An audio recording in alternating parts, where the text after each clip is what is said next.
jam.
Bismillahirrahmanirrahim. Assalamualaikum warahmatullahi wabarakatuh. Alhamdulillah rabbil alamin, wassalatu wassalamu ala asrafil anbiya wal mursalin sayyidina Muhammadin wa ala alihi wa ashabihi ajma'in. Subhanaka la ilma lana illa ma 'allamtana innaka antal alimul hakim. Rabbi ishrah li sadri wa yassir li amri wahlul 'uqdatam min lisani yafqahu qawli. Allah. Yang kami hormati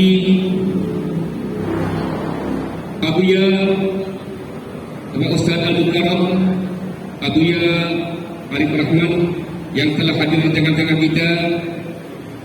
Yang kami hormati Ketua DKM Masjid Ar-Rasyidun, yang kami hormati bapak-bapak, ibu-ibu yang tentunya maaf tidak disebutkan satu persatu, akan tetapi tidak mengurangi rasa hormat dan takzim kami. Untuk selanjutnya, marilah kita ucapkan syukur kepada Allah Subhanahu wa Ta'ala yang telah memberikan kita nikmat sehat, nikmat iman dan nikmat Islam, sehingga pada hari ini kita bisa berkumpul di majlis yang dimuliakan Allah Subhanahu wa Ta'ala ini. Dengan segala kehendaknya kita bisa melaksanakan kegiatan pengajian rutin ini yang dilakukan setiap bulan. Jemaah sekalian, terima kasih atas kehadirannya. Semoga kita senantiasa diberikan agar istiqomah mengikuti pengajian rutin ini dengan mengharap ridha Allah Subhanahu wa Ta'ala. Hadirin, bapak-bapak, ibu-ibu rahimakumullah, izinkan saya membacakan susunan acara pada hari ini. Susunan acara Majelis Rasul, Majelis Cinta Rasul dengan tema Rasulullah the Great Teacher, atau Rasul adalah sang guru terbaik. Yang pertama tentunya pembukaan adalah pembacaan atau lantunan ayat suci Al-Quran. Yang ketiga, mahalul qiyam. Adapun yang keempat adalah acara inti, yakni tausiah. Dan yang kelima adalah penutup. Untuk selanjutnya, untuk mempersingkat waktu dan untuk mengawali acara kita ini, tentunya mari kita membaca surah Al-Fatihah ala hadiyah wa ala kulliyatin salihah. Al-Fatihah. A'udzu billahi minasyaitonir rajim. Bismillahirrahmanirrahim. Alhamdulillahi rabbil alamin. Arrahmanir rahim. Maliki yaumiddin. Iyyaka na'budu wa iyyaka nasta'in. Ihdinas siratal mustaqim. Siratal ladzina an'amta 'alaihim ghairil maghdubi 'alaihim waladdallin. Untuk meminjam acara selanjutnya, yaitu lantunan ayat suci Al-Quran, tentunya kepada petugas kami persilakan kepada Alfi.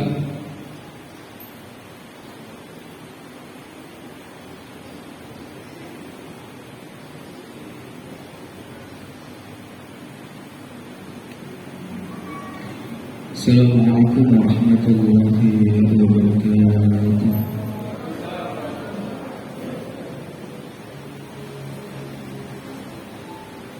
A'udzu billahi minasyaitonir rajim.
كالذين كفروا وقالوا لإخوانهم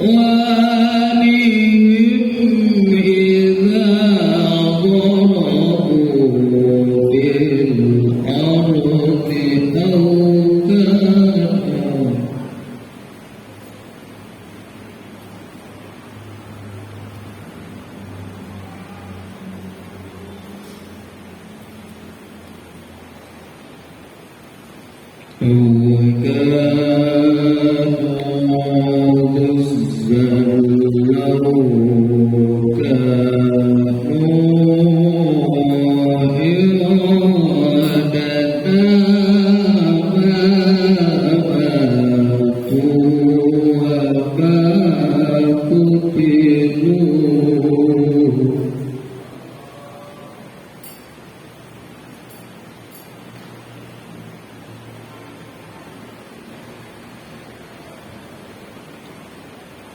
ليجعل الله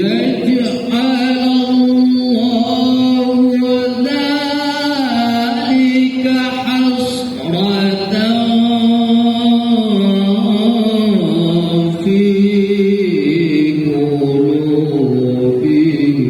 في قلوبهم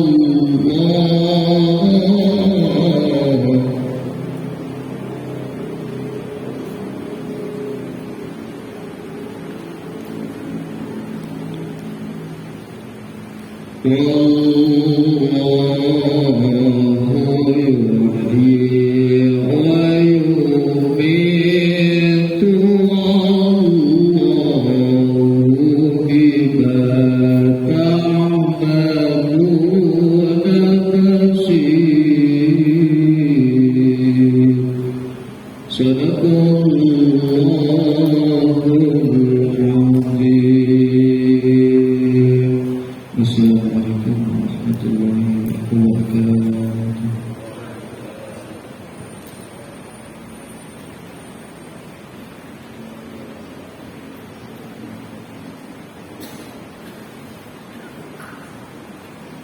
Baik, jamaah yang dirahmati Allah Subhanahu wa taala, tentunya kita menginjak acara yang ketiga yaitu Mihnul Qiyam.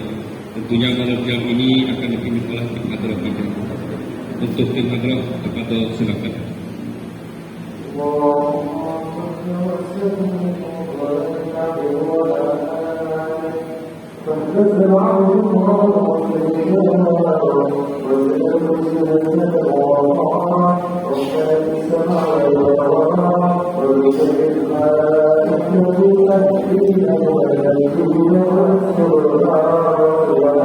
الله والحمد لله ولا إله إلا الله والله أكبر سبحان الله والحمد لله ولا إله إلا الله والله أكبر سبحان الله والحمد لله ولا إله إلا الله والله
Alhamdulillah, setelah kita melakukan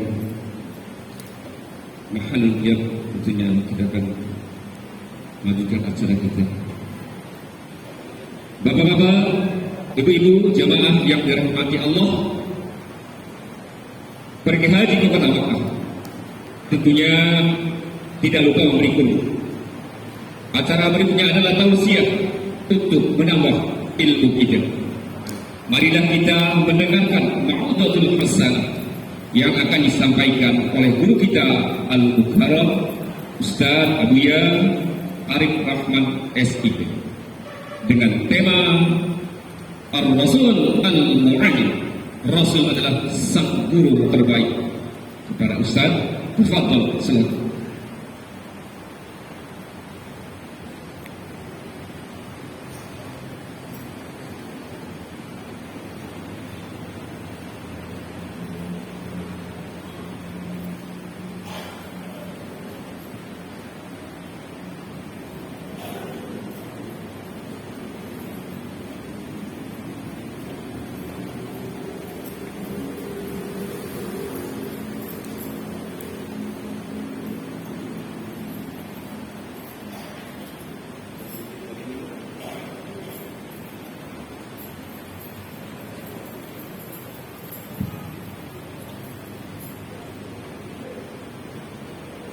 Assalamualaikum warahmatullahi wabarakatuh.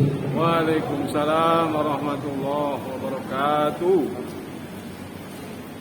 Alhamdulillah, alhamdulillahilladzi syara'a lin-nasi ahkamal Islam wa hatta lahum sudur al-jaraim.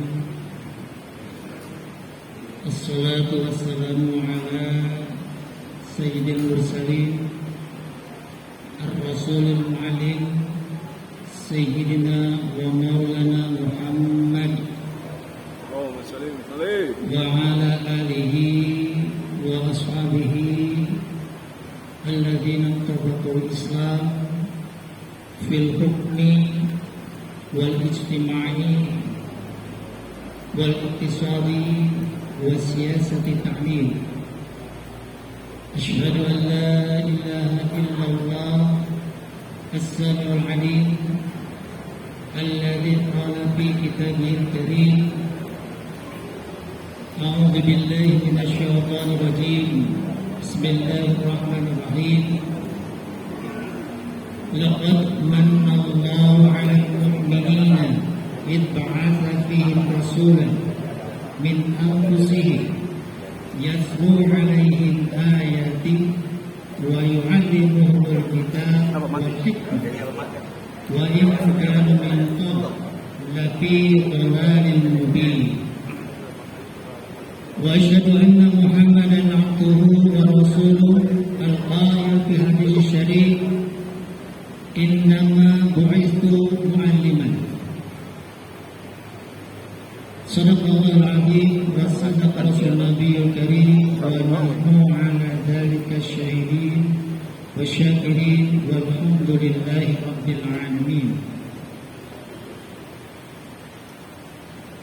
Para bapak, para ibu, wabil khusus Bapak Haji Zakaria sebagai pengurus DKM Masjid Rasyidun, yang mudah-mudahan semua yang hadir di majelis ini Allah Subhanahu wa taala senantiasa memberikan keberkahan kepada umurnya, Amin. keberkahan kepada keluarganya, Amin. keberkahan terhadap apa yang telah Allah berikan kepada kita semua. Amin.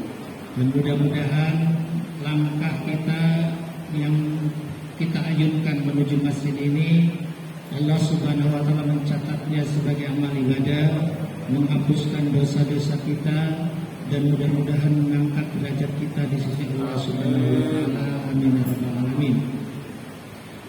Alhamdulillah, pagi hari ini kita semua hadir di Masjid Ar-Rasyidun ini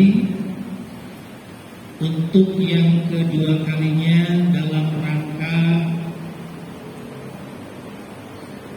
pelaksanaan Majelis Taklim atau Majelis Cinta Rasulullah Cirebon.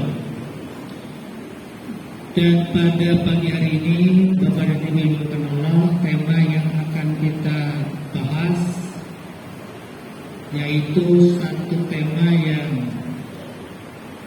penting bagi kita semua. Para ibu, bapak guru, para pendidik, juga pada para peserta didik,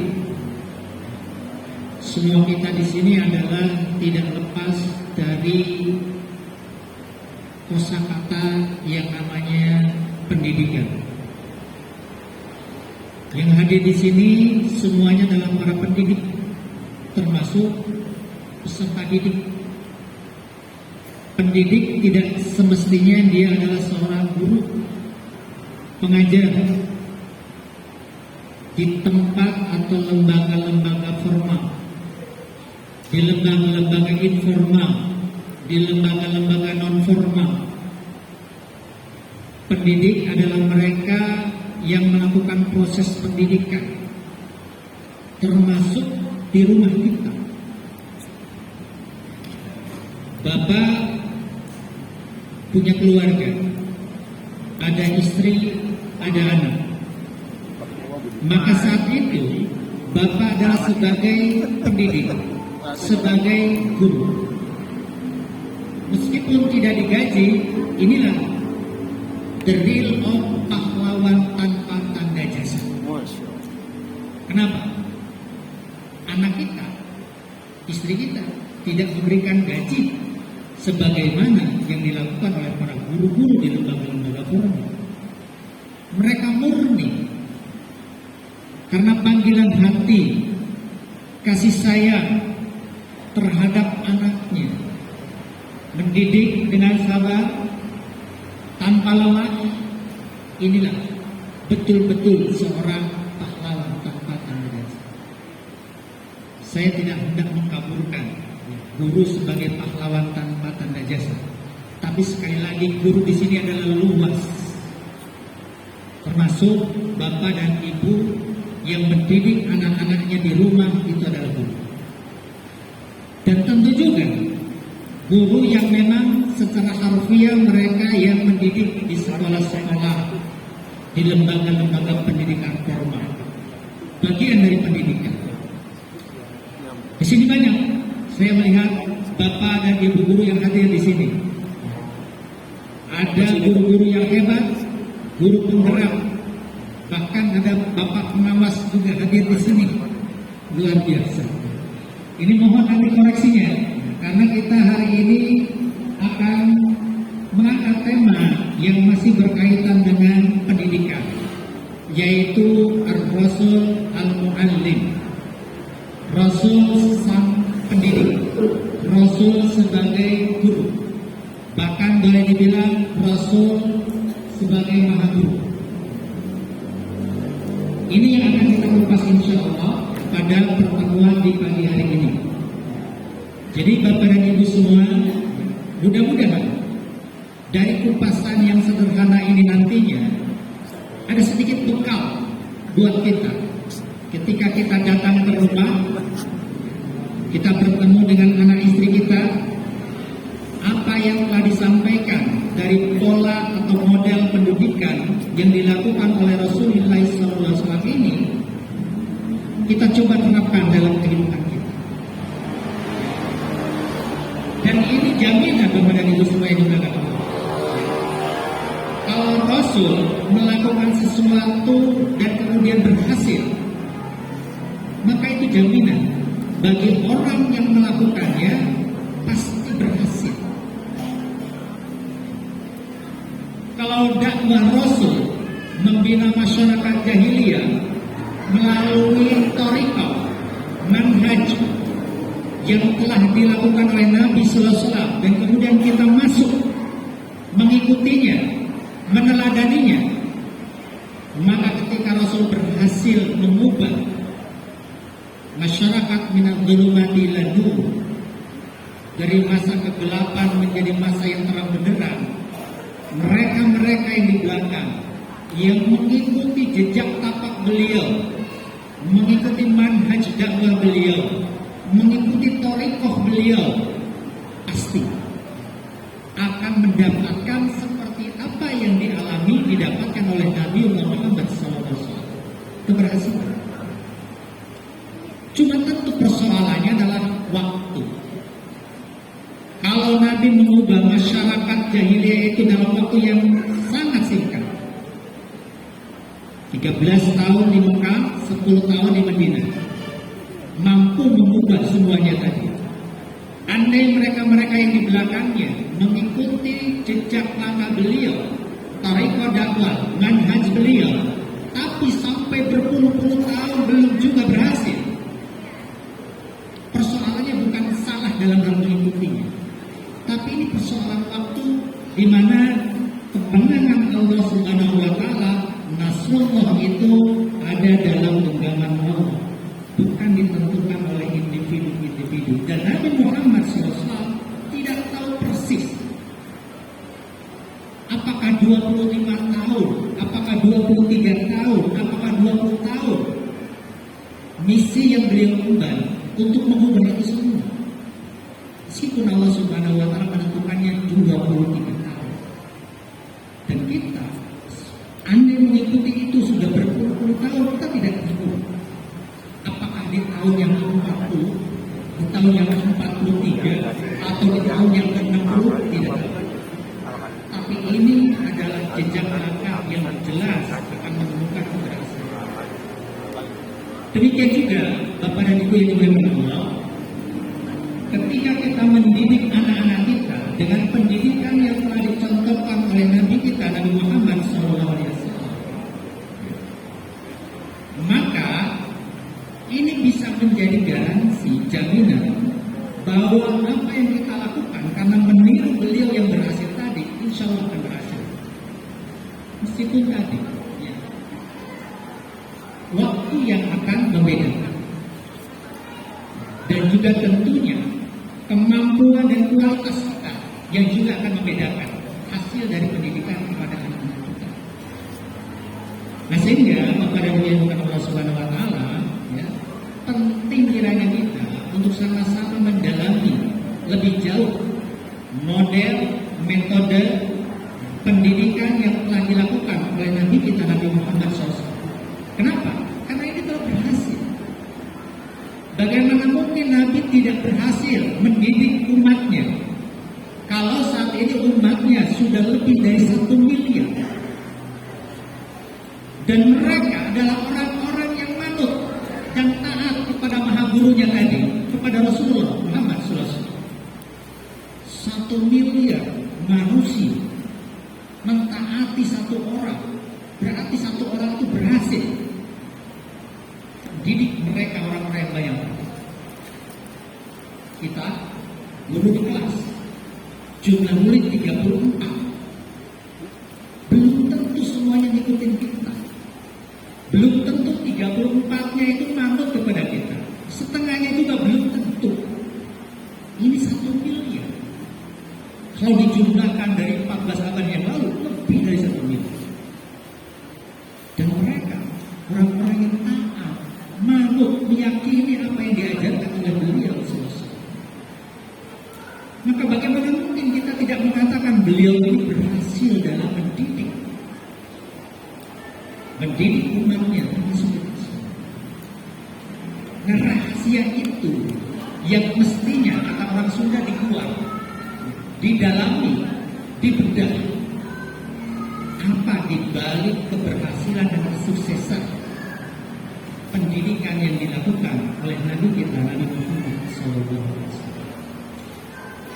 Nah, Bapak dan Ibu yang Allah, ini ada satu kitab yang persis memang judulnya seperti apa yang menjadi tema kita. Bahkan tema kita memang diambil dari kitab ini, Ar-Rasul Al-Mu'allim, Rasul sebagai guru, sebagai pendidik.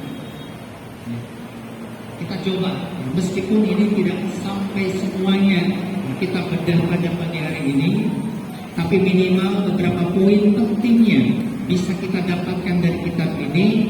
Mudah-mudahan faedah apa yang ada di dalam kitab ini bisa kita dapatkan, dan juga mudah-mudahan bermanfaat untuk kita, terutama dalam hal mendidik anak-anak kita.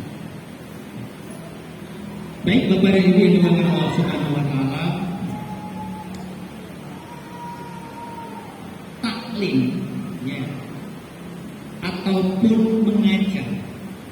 atau pengajaran. Kalau Rasul memberikan pengajaran, itu sudah termasuk tasqif. Jadi kenapa sekarang ini kita bedakan antara taklim dengan tasqif? Zaman dahulu tidak ada istilah tasqif yang dilakukan oleh Nabi. Bahasanya taklim. Allah menyampaikan, laqad mannallahu 'alal mu'minina idh ba'atha fihim rasulan min anfusihim. Dan sungguh sebuah anugerah Allah yang Allah berikan kepada orang-orang beriman, idh ba'atha fihim rasulan, ketika Allah Subhanahu wa taala mengutus seorang rasul min anfusihim, dari kalangan mereka. Apa yang dilakukan oleh rasul yang diutus oleh Allah Subhanahu wa taala tadi? Yatlu 'alaihim ayat, membacakan ayat-ayat Allah kepada mereka, Al-Quran kepada mereka dibacakan. Wa yu'allimuhumul kitaba wal hikmah, juga mengajarkan, wa yu'allimuhumul kitaba wal hikmah, mengajarkan kepada mereka Al-Quran dan juga Sunnah. Di sini kata-katanya memang mengajarkan, taklim. Tapi taklimnya Nabi itu sudah masuk dalam kategori tasqif. Apa itu tasqif? Tasqif itu tidak hanya sekedar mengajarkan, tidak hanya sekedar transfer of knowledge, menyampaikan pengetahuan apa yang didapat oleh guru kepada peserta didiknya. Tapi taklim itu, tasqif itu adalah membina, mengkader, dan menginginkan anak didik itu seperti apa yang kita mau. Kalau ternyata cetakannya keliru, maka tanggung jawab kita, pendidik, yang harus bagaimana mencetak sesuai dengan keinginan kita. Itu namanya tasqif. Dan Rasulullah melakukan itu. Ketika beliau di Mekah, beliau mentasqif, mentaklim para sahabatnya di rumah Arqam bin Abil Arqam. Dan itu taklim, tasqif yang dilakukan oleh Nabi SAW. Hasilnya apa? Tercetak Pak sahabat-sahabat yang hebat dan luar biasa. Tidak sekedar mengimani apa yang disampaikan oleh Nabi Muhammad SAW, tapi juga sudah siap, rela, bahkan siap mati untuk membela apa yang diimaninya tadi. Dan ini tentu keberhasilan. Apa yang dimaui oleh Rasulullah SAW ternyata mereka betul-betul mewujudkan dalam diri mereka. Dan ini kenapa dibedakan sekarang ini ada taklim, ada tasqif? Karena seringkali kajian-kajian kita ini lebih kepada taklim, meninggalkan tasqif. Lebih kepada sekadar orang itu tahu bahwa ini halal, ini haram, ini mubah, ini makruh, ini sunnah. Setelah selesai, terserah dia mau melakukan atau tidak melakukan. Sang pengajar itu seolah-olah tidak mau tahu. Yang penting saya sudah menyampaikan. Itu taklim. Pindah tempat, sama juga menyampaikan itu halal, haram, makruh, sunnah, wajib, terserah itu mau dilakukan atau tidak oleh jamaah. Yang penting seorang mu'alim sudah menyampaikan itu. Pindah lagi tempat, melakukan hal yang sama. Ini namanya taklim. Sehingga maaf, banyak pengajian-pengajian di tengah-tengah kita. Alhamdulillah itu patut kita syukuri. Banyak merah. Tapi kita lihat kondisi keislaman kaum muslim di negeri kita, apakah sudah sesuai dengan Islam yang disampaikan oleh para mu'alim tadi, oleh para guru-guru tadi, oleh para pendidik dan pengajar tadi? Ataukah seolah-olah ada dua hal yang berbeda secara diametral? Idealisme ada di masjid, tapi realitas jauh berbeda dengan apa yang ada di lapangan. Dan ini menjadi persoalan karena kita belum sampai kepada tasqih. Hanya sekedar kita menyampaikan informasi keislaman. Maka di sini ya, pentingnya kita bagaimana meneladani Nabi ya, untuk bisa mendidik anak-anak kita, peserta didik, agar betul-betul dia tidak sekedar paham terhadap apa yang disampaikan, tapi melaksanakannya di dalam kehidupan sehari-hari. Nih, ya.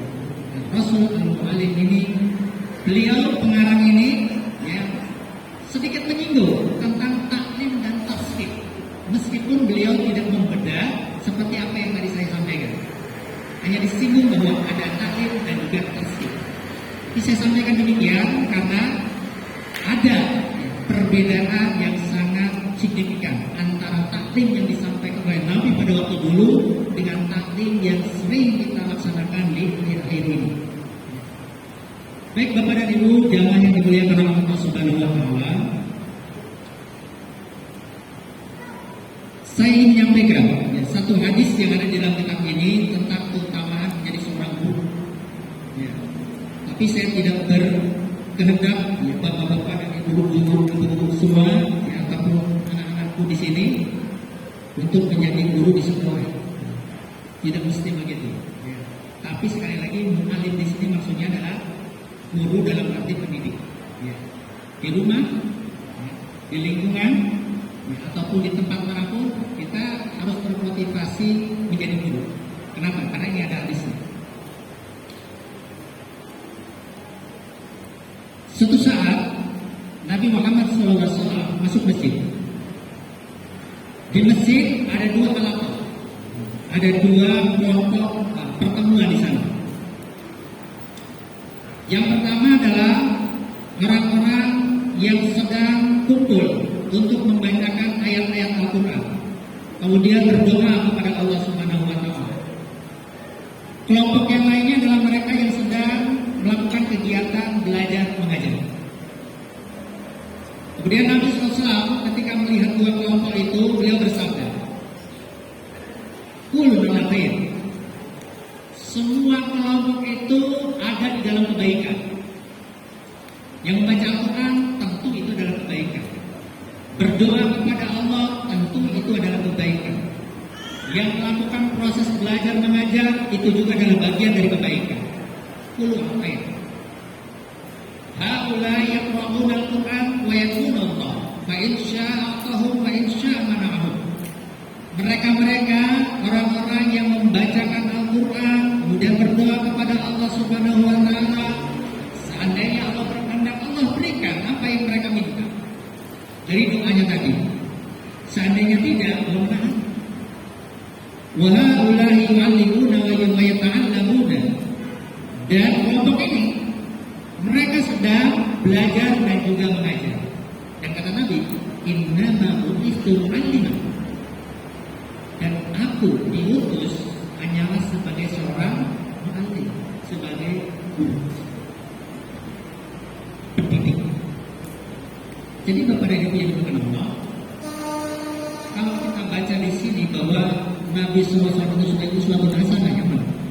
Nah, satu ini. Nah, ini, ya. Di sini. Laqad kana lakum fi Rasulillahi uswatun hasanah. Kita ingin meneladani beliau SAW. Maka salah satunya adalah kita harus mau menjadi seorang guru. Ya. Harus mau menjadi seorang pendidik, suka atau tidak suka. Kenapa?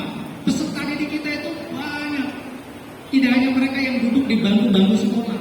Peserta didik kita itu adalah anak-anak kita, istri kita, tetangga-tetangga kita, masyarakat kita. Itu peserta didik kita. Ya. Dan kita kalau ingin meniru baginda Nabi SAW, ya, harus menjadi seperti beliau SAW, sebagai mu'allim, sebagai guru bagi mereka peserta didik tadi. Ya. Jadi ini motivasi kepada dunia dengan Allah. Kalau kita cinta kepada Nabi, kita ingin meneladani meniru Nabi, contohlah di antaranya adalah beliau sebagai uswah. Nah, beliau sebagai muallim, beliau sebagai guru.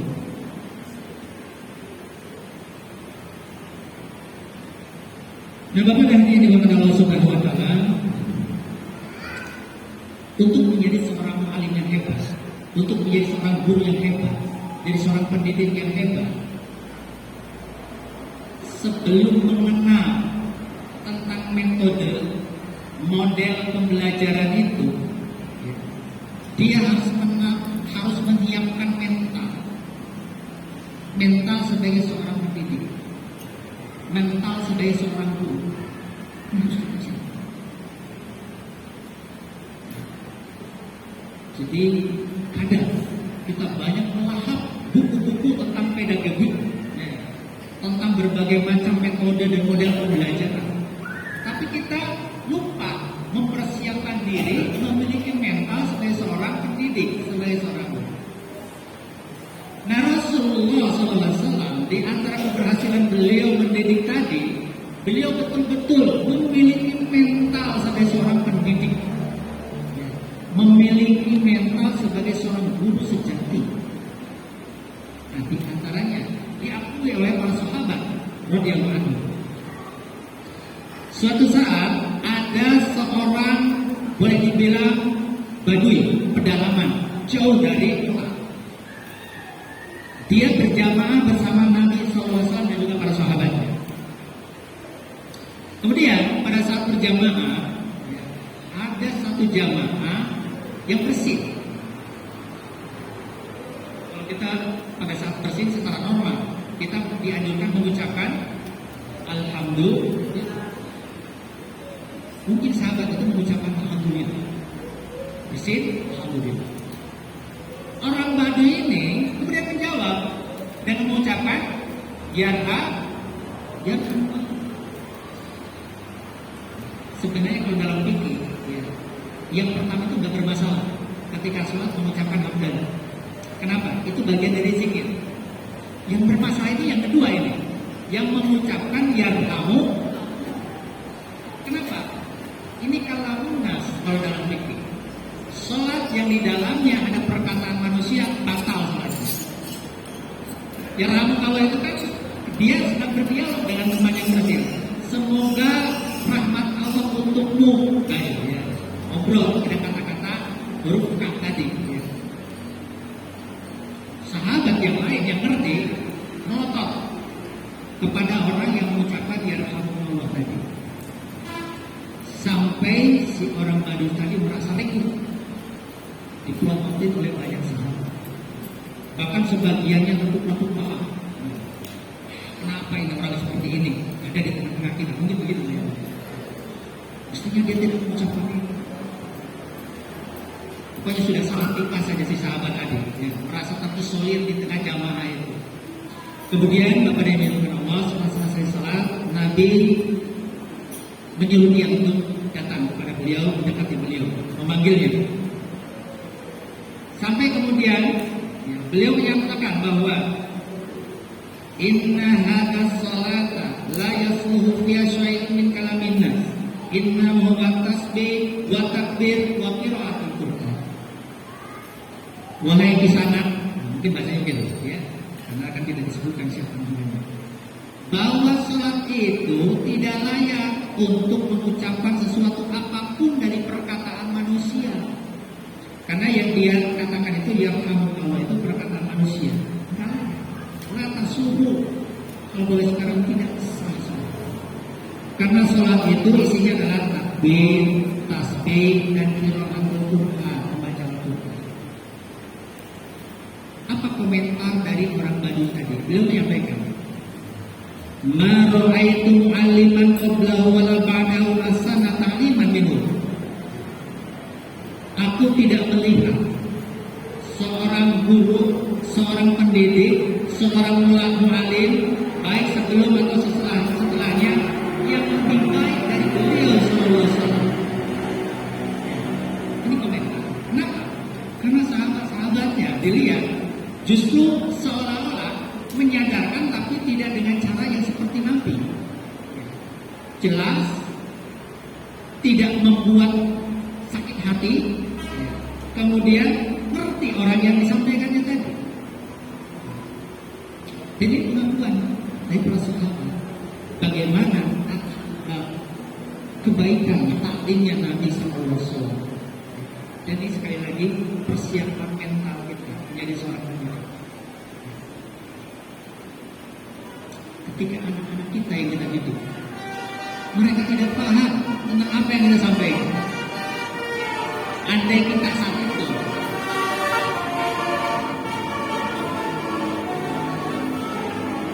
apa yang kita lakukan?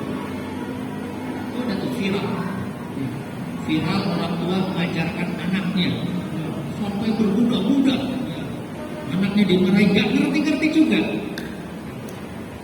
Ada lagi yang mengajarkan teks Pancasila, ketuhanan yang maha esa, kehutanan yang maha esa, ketuhanan, kehutanan. Nyebut Tuhan dengan hutan saya nggak bisa, tuh, ya. Marah orang tua itu. Jadi Bapak Ibu yang berdoa, tugas kita ini bukan memahamkan anak, ya.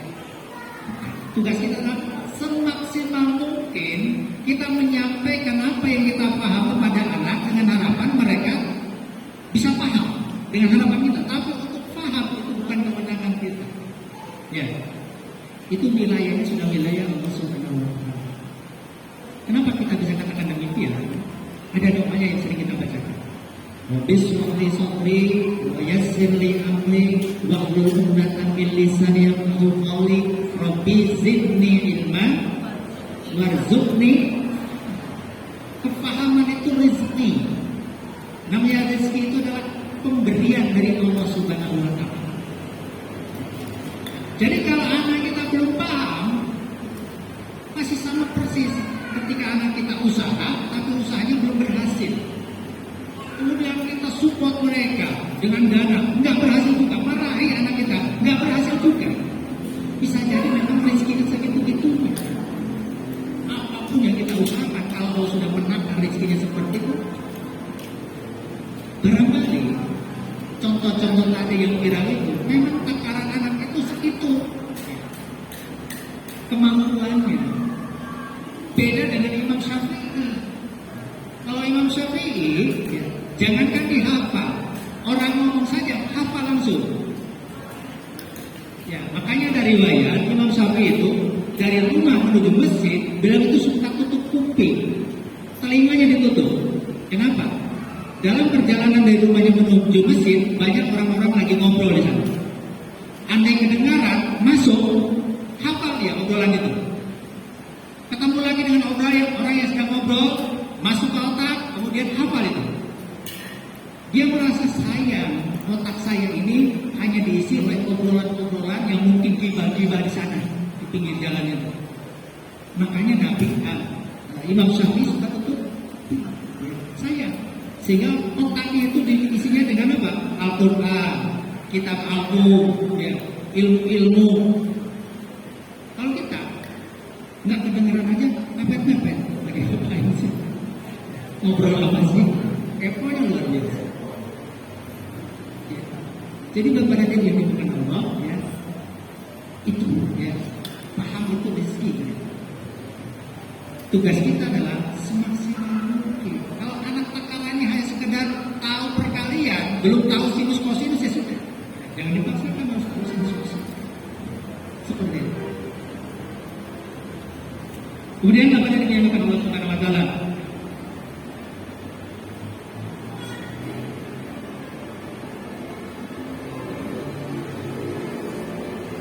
saya menyampaikan beberapa hal yang para sahabat radhiyallahu anhum mereka menilai bagaimana tabiat karakter Nabi Sallallahu Alaihi Wasallam.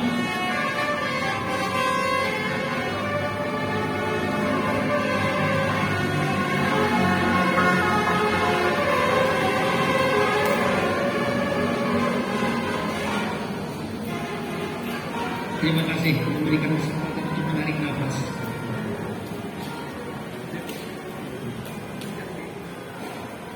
Sahabat-sahabat radhiyallahu anhu mereka mensifati Nabi sallallahu alaihi wasallam, dan ini sifat seorang pendidik. Karena Rasulullah sallallahu alaihi wasallam Rasulullah SAW itu adalah daimul bisyr. Apa itu daimul bisyr? Di sini dikatakan beliau adalah daimul talaqati al-wajh. Orang yang suka apa? Wajahnya itu berseri-seri. Kemudian suka tersenyum kepada sesama manusia. Itu Nabi. Ya. Ini modal kepada Nabi yang utama. Modal seorang pendidik. Ya, kenapa memang dicantumkan oleh musonif di dalam kitab ini?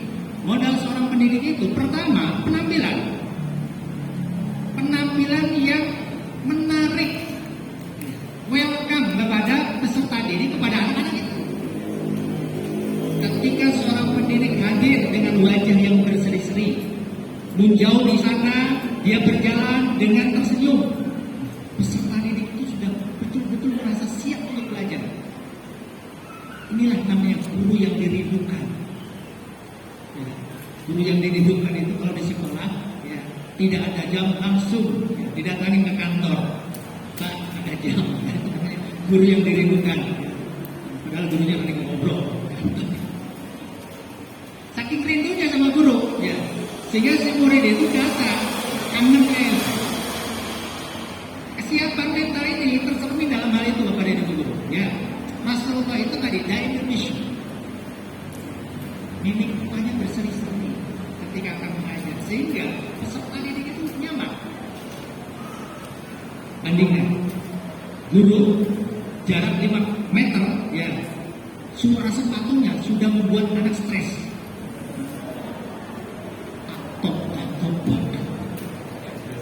Apalagi dia sudah pakai pepentung. Kalau zaman dahulu itu sudah ada, ya.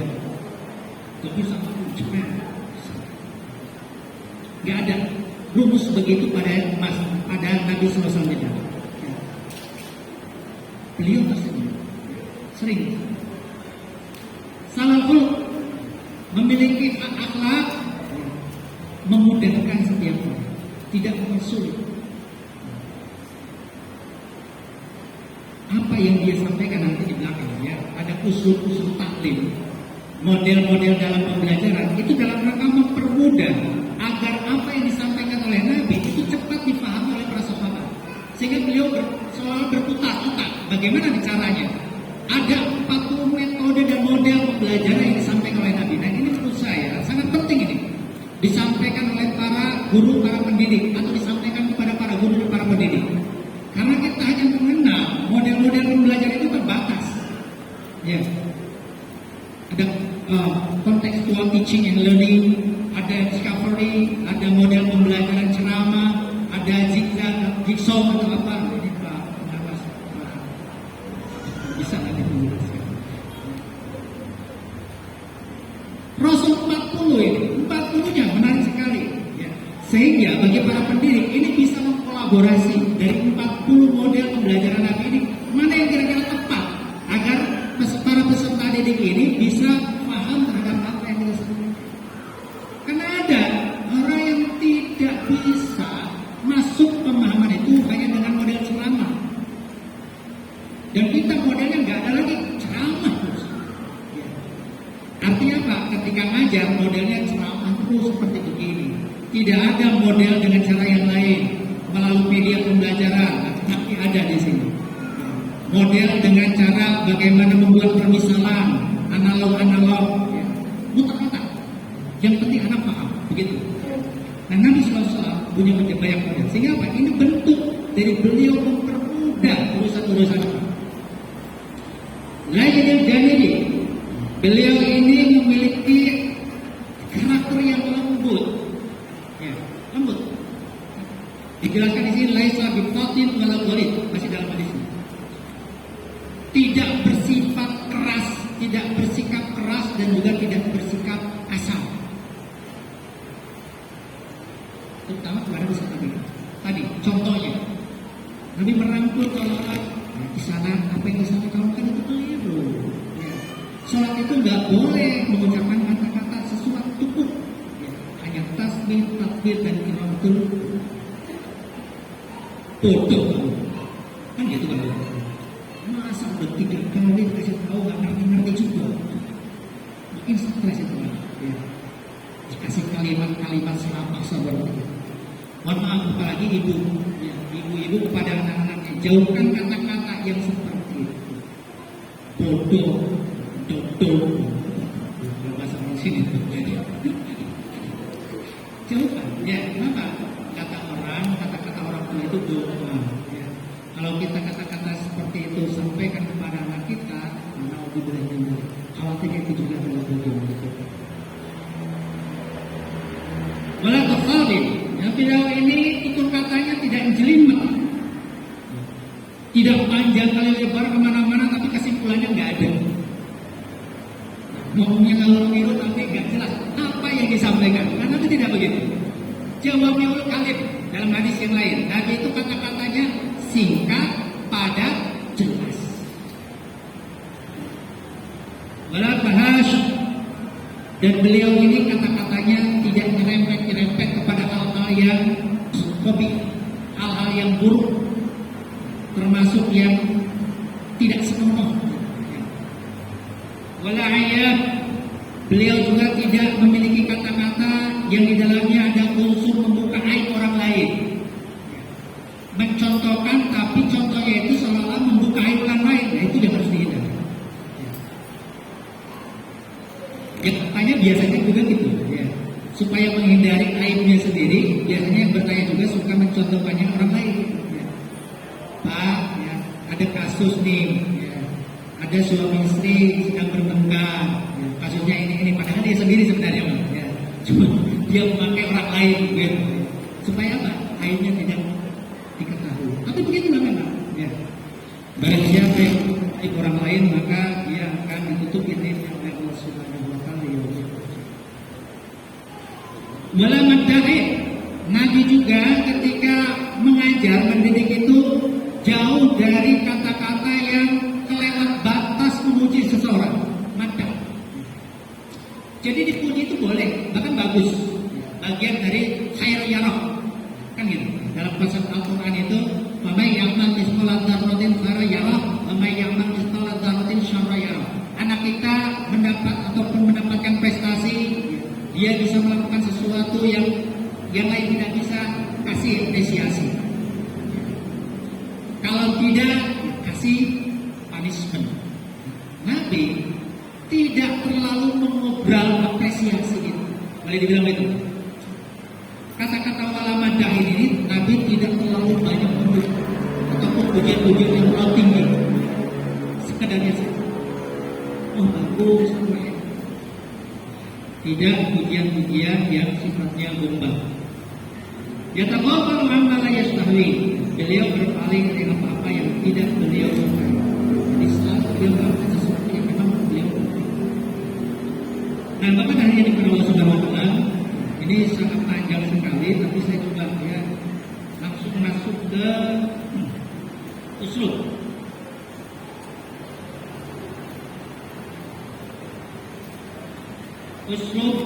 Uslub itu model, gaya, atau metode. Makanya di istilah dunia pendidikan itu ada model pembelajaran, ada metode pembelajaran. Kita masukkan saja ke sini, ke uslub ta'lim. Bagaimana Nabi SAW melakukan model-model uslub-uslub di dalam pembelajarannya. Asalibu ta'lim, asalibu sallallahu alaihi wasallam di ta'lim. Uslub-uslub yang dilakukan oleh Nabi SAW di dalam ta'lim. Yang pertama, ini tidak mungkin 40-nya disampaikan, ya. Yang pertama, beliau menyampaikan ta'limu bisayyaratil al-hasanah wal khuluqil azim. Taklim beliau, pendidikan beliau SAW itu dengan melaksanakan kebaikan ataupun memberikan langsung praktek tentang kebaikan itu, dan juga dengan akhlak yang agung. Dan ini rumus kepada diri kita. Kalau kita ingin agar anak kita sesuai dengan apa yang kita inginkan, maka kita harus lebih dahulu mempraktekkan itu sebelum anak kita melaksanakan. Dan jangan harap anak kita melakukan sesuatu yang kita inginkan, sementara kitanya berbanding terbalik dengan apa yang kita sampaikan. Nah, sholat maghrib bapaknya masih nyonyong malu. Kebanyakan biasa pensiunan begitu. Ada kerja. Nah, bagaimana mungkin anaknya mau mengikuti apa yang disampaikan orang tua? Dia bilang, nah, kita sholat maghrib ngaji. Ya, ibunya masih tinggal titik, nonton sinetron, ya, tidak akan bisa. Pendidikan seperti ini hanya sampainya saja kita ngomong kepada anak kita, tapi kita sendiri tidak. Anak kita perlu teladan, perlu contoh. Nah, di sinilah Nabi Sallallahu Alaihi Wasallam menyampaikan atau disampaikan oleh sahabatnya bahwa hadisnya dari Amr bin Al-As, annahu la ya'muru bi khairi illa kana awwala a'idun bihi wa la yanha 'anil syarri illa kana awwala tarikin lahu. Bahwa Nabi Sallallahu Alaihi Wasallam tidak memerintahkan suatu kebaikan kecuali dia yang pertama kali melakukan kebaikan itu. Ya. Jadi kalau Nabi mengajarkan suatu kebaikan, pasti beliau yang pertama kali melakukan kebaikan. Sehingga sahabatnya melihat. Kadangin aja. Itu.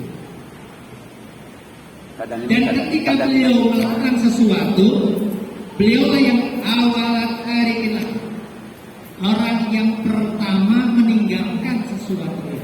Ini rumus. Ya. Rumus dasar ketika kita ingin berhasil mendidik anak-anak kita ini, coba praktekkan dulu itu untuk kita. Kefasihan sikap itu lebih utama daripada kefasihan lisan. Lisan kita fasih menyampaikan sesuatu, tapi sikap kita bertentangan dengan apa yang kita sampaikan, sulit untuk bisa dimengerti. Dan banyak hadis-hadis yang di sana menjelaskan bahwa Nabi SAW ketika mengajarkan sesuatu pasti beliau melaksanakan. Ya, ketika Nabi menyampaikan selalu kamar ro'aitumuni usolli, jelas Nabi mempraktekkan itu. Salatlah kalian ketika kalian melihat aku salat. Yang pertama. Yang selanjutnya,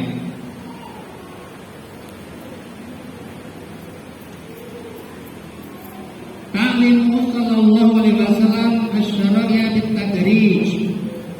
Pembelajaran Nabi sallallahu alaihi wasallam ini berkaitan dengan syariat-syariat itu dengan cara tadrij. Nah, ini memang harus diposisikan ya, definisi tentang persoalan ini. Ya, bukan berarti tadrij itu pentahapan. Ya, kalau kamu mampu sholat maghrib 2 rakaat, ya sudah 2 rakaat dulu, nggak apa-apa. Ya, kalau tidak mampu 3 rakaat, itu nggak bisa ditolerir kalau seperti itu. Ya. Tadrij itu pentahapan. Nggak bisa di pentahapan itu demikian. Ya, kalau kamu belum bisa sholat asar 4 rakaat, 2 rakaat saja dulu, nggak apa-apa. Nggak bisa. Jadi tadrij itu dalam prosesnya, tadrij bertahap. Sekarang hukum Islam telah sempurna. Al-yauma akmaltu lakum dinakum. Maka proses tadrij ini enggak relevan lagi. Ya. Ekonomi dulu, ya, ataupun akhlak dulu, gitu. Karena sudah sempurna Al-Quran di agama ini, maka udkhulu fi silmi kafah. Tapi tadrij di sini dalam proses pendidikan seperti ini. Nabi mengutus sahabat Mu'adz bin Jabal sebagai gubernur di Yaman. Kemudian Nabi berpesan kepada beliau, innaka sayati qauman min al-kitab fad'uhum ila syahadati an la ilaha illallah wa anna rasulullah wa anni rasulullah. Wahai Mu'adz bin Jabal, ketika Anda datang kepada satu kaum dari kalangan al-kitab, fad'uhum, ajak mereka, dakwai mereka untuk bersyahadat bahwa tidak ada ilah kecuali Allah dan aku adalah Rasul Allah. Nih, pertama, apa yang tadi disampaikan kepada Sayyidina Mu'adz bin Jabal adalah berdakwah menyampaikan keimanan. Fa'inhum ata'u lidalik fa'alimhum anna Allah taradu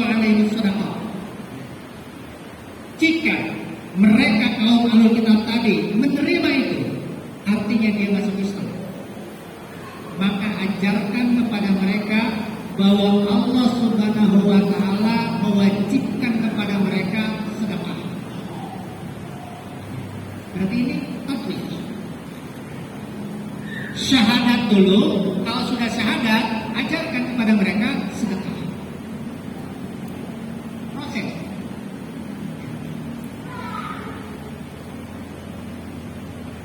Selanjutnya dalam hal ini juga ada beberapa hadis kepada Nabi yang dimuliakan oleh Allah Subhanahu wa taala.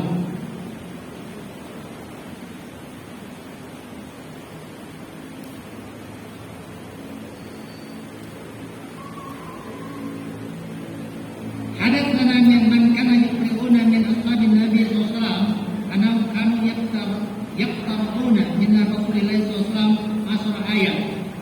Fala ya'khuduna fil asfil ukhra hatta ya'lamu ma fi hadhihi min al-ilmi wal amal. Jadi sahabat-sahabat itu ketika mengamalkan isi-isi Al-Qur'an, mereka mengamalkan 10 ayat. 10 ayat itu dibaca, dihafal, kemudian diamalkan. Belum beranjak kepada persoalan lain sebelum yang itu bisa dipahami dan juga diamalkan. Dan ini sekali lagi proses tahapan dalam ilmu. Dan ini lumrah Bapak Ibu yang berkata. Ajaran Islam kita ajarkan kepada anak-anak kita harus melalui mana yang kira-kira lebih penting buat anak. Kalau kita lihat gaya dari Luqmanul Hakim di dalam Al-Quran, beliau menyampaikan tentang akidah, la tusyrik billah, inna syirka la dzulmun adzim. Baru setelah persoalan akidah disampaikan kepada anaknya, persoalan adab, sopan santun. Wa in jahadaka ala an tusyrika bima laysa laka bihi ilmun fala tutihuma wa sahibhuma fid dunya ma'rufan. Andai kedua orang tuamu memaksa kamu untuk syirik kepada Allah, fala tutihuma, jangan kau ikuti. Tapi apa? Wa sahibhuma fid dunya ma'rufan. Bergaul di dunia ini dengan mereka dengan cara yang makruh. Ini adab sopan santun kepada orang tua dan juga yang lain. Setelah akidah, anak kita diajarkan. Ya. Jadi kalau kita melihat anak kita melakukan sesuatu yang dalam pandangan kita ini tidak sopan, ya, kurang beradab, peran orang tua, tanggung jawab orang tua, nah, boleh itu sopan. Saya mengkritik itu, ya, mengkritik satu penelitian yang menyatakan ini marah bahwa janganlah kalian mengatakan kata-kata jangan kepada anak kita. Mungkin ada yang pernah mendengar itu. 2006 saya membaca buku itu kalau tidak salah ya, hasil penelitian dari Skotlandia. Janganlah kalian mengatakan kepada anak-anak itu jangan. Kenapa? Karena kata-kata itu akan membuat anak-anak kita ini tidak kreatif, terpasung kreativitasnya, banyak diamnya. Hasil penelitiannya demikian. Kenapa saya kritik? Model pelajaran yang disampaikan Al-Quran tidak betul. Coba di dalam surat Al-Isra, ya, itu dari sekian banyak perintah-perintah itu mayoritasnya larangan. Mayoritasnya larangan. Di dalam surat Al-Isra, wala taqul lahuma uff, janganlah kalian mengatakan kepada kedua ya, larangan. Kemudian wala